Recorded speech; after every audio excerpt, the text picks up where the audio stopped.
Assalamualaikum and hello guys. Kembali lagi dalam satu hari satu hadis. Hadis hari ini bertajuk berakhlak dalam pertuturan. Daripada Aisyah berkata, sekumpulan orang Yahudi meminta izin untuk bertemu Rasulullah, lalu mereka mengucapkan, Assalamualaikum iaitu kematian ke atas kamu. Aisyah berkata, ke atas kamu kematian dan laknat. Lalu baginda menegur, wahai Aisyah, sesungguhnya Allah itu mencintai kelembutan dalam semua perkara. Aisyah bertanya, kamu tak dengarkah apa yang mereka sebut?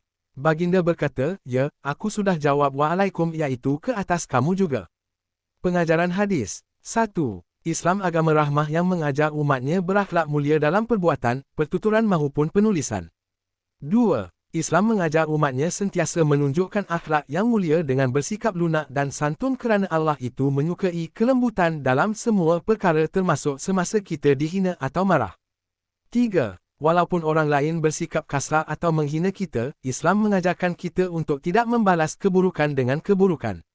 Sebaliknya, kita hendaklah menunjukkan akhlak yang baik dan bersabar. 4. Islam mengajar kita memelihara tutur kata yang baik dan jangan dipengaruhi oleh syaitan dalam berkata-kata sama ada dalam percakapan maupun penulisan.